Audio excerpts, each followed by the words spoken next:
Well, viewers, the Russia-Ukraine war has been ongoing for several months now, with President Trump, of course, claiming here and there that US is going to ensure there is peace in the region very soon. But look at the visuals on your screens. It's far from being peace. All we have seen is unprecedented escalation at the Russia-Ukraine war.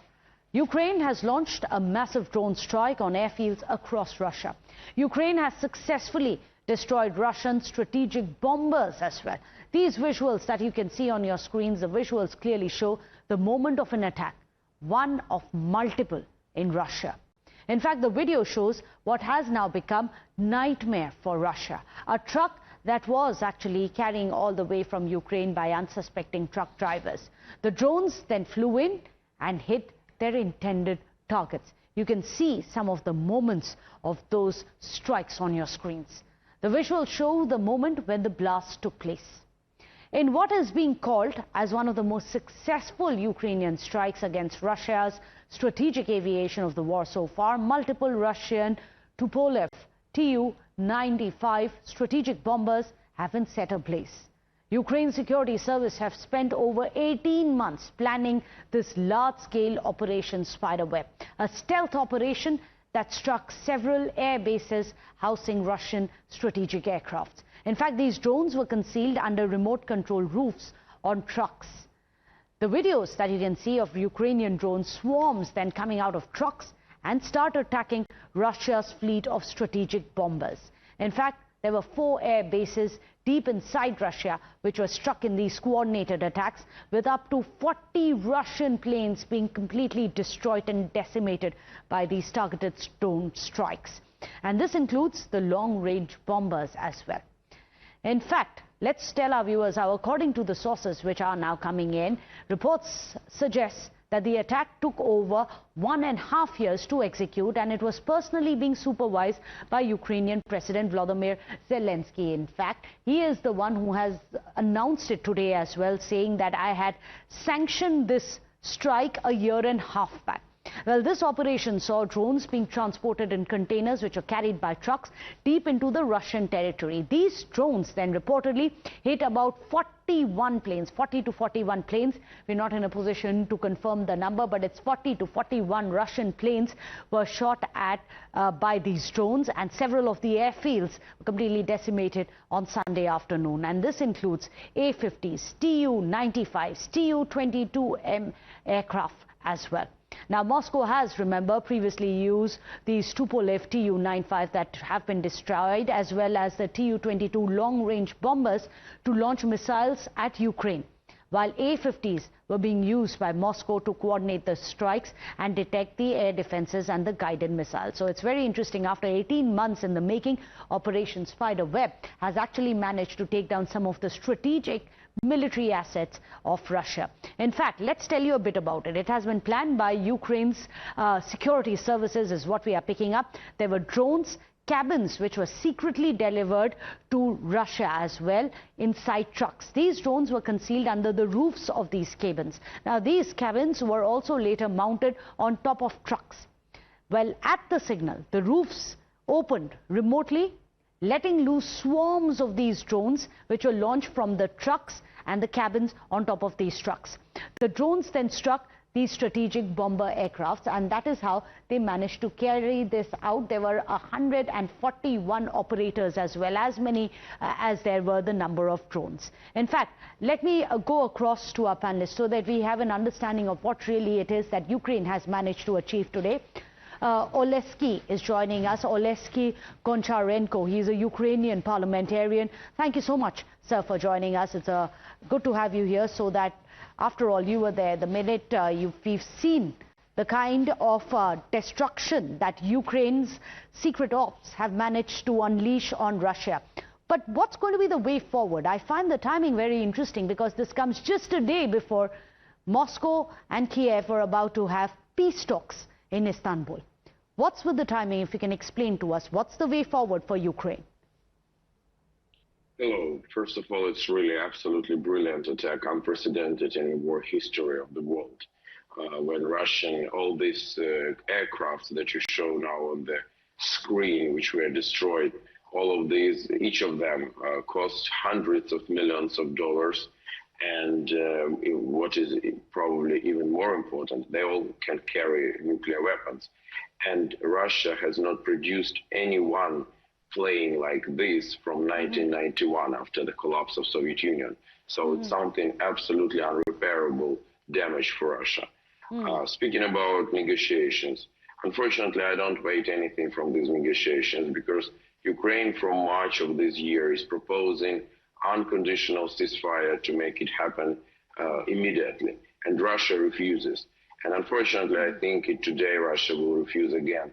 They will say that they need some more time, they will have some more options and some demands before and all this stuff. So I'm not optimistic about these negotiations. And I don't think that we should link in any way yesterday's attack on Russian strategic aviation with today's negotiations. It's different things. If Russia would agree to a complete ceasefire in March, this attack which happened yesterday would not happen. But Russia didn't agree, so now they have consequences. And then there will be more consequences to them. But Mr. Goncharenko, is Ukraine worried that Russia is going to retaliate? We do know there have been swarms of at least 500 drones which were carrying out strikes across Ukraine after Operation Spiderweb was carried out. But now you also have President Trump of America coming out and saying this is not the end. Putin is thinking of more war. Russia is attacking Ukraine every day with all possibilities that they have. So they don't need any reason for retaliation. They just attack. They started on this war absolutely unjustified, absolutely unprovoked, and they continue this war. So we're not afraid of any retaliations from their side. We just showed to the world that we have what to answer to them. I find it very interesting, Mr. Goncharenko, that you have said that you don't have much hope from the negotiations which are happening in Istanbul. What will be the way forward then here onwards? Because the world's been hoping that a lot is going to come out of these negotiations. 16th of May negotiations, not much came out except for the prisoner swap. But this negotiation, we were just hopeful that there would be some breaking of ice. Do you think this attack, this strike on the Russian air bases is going to force Russia to take the negotiations more seriously? I would be happy if it would happen. And I think this is the right attitude because Russia understands only language of strength. But I think that the only way to have ceasefire, like in June, for example, in nearest days or weeks, it will be if Russia will understand and will clearly know and will feel the consequences of not agreeing to a ceasefire. I'm speaking about harsher sanctions from the United States, first of all, and more weapons delivered to Ukraine. That's the only reason on which Russia can really agree on a ceasefire. Mr. Goncharenko, the way forward for Ukraine from here onwards, what is it that you are telling your masses? Have you told them to brace yourselves, or have you said that we are soon finding an end to this? We want to end it as soon as possible. And the day will come when Russia will finally recognize that they can't achieve their goals, they can't destroy Ukraine, and it's better to stop the war. Unfortunately, it doesn't look like they already understood this. So maybe it will take more time. The world can help us to make Russia to understand this much quicker if there will be more sanctions against Russia because of their aggressive war. If it would happen, the peace can be achieved much quicker. If not, sooner or later the peace will be, but it will take much more time and many more casualties. Well, we are hoping that it is going to be sooner than later. Mr. Goncharenko, President Trump says that he's playing a pivotal part in these conversations. Is that right? What is the role that US is playing in brokering peace? The United States helped to start these negotiations. But as I told you, Russia is just playing the game with Trump and just trying to win the time. So, yes, Trump succeeded to start negotiations. But if he wants to see a real result, he needs to be much tougher on Russia. Because Ukraine agrees on his plan of unconditional ceasefire. and Russia does not agree. Do you think President Trump hasn't been stern enough with President Putin? Do you think that is the reason, or rather perhaps he failed to read him accurately the most, because he came out and said months back that Putin is a great leader and he's going to end this, and he wants to end this very soon? That hasn't happened. I think that President Trump, for the moment, can't achieve the result with Russia because he is too kind with them and not understanding, maybe, I don't know, that Russia understands only harsh language, only language of strength, nothing else. Never Russia understood. So if he wants to be successful in these peace negotiations and in peacemaking, he needs just to put so much pressure on Russia that it wouldn't be any other option for them than to agree to end the war. But that hasn't happened. We've been waiting for quite some time, but then there have been no such sanctions which have been doing the rounds, that there may be more sanctions to pressurize Russia. That hasn't happened. Does Ukraine somewhere feel a bit let down by the role that that US has played in all of this, that perhaps it could have forced President Putin to the peace table sooner than later?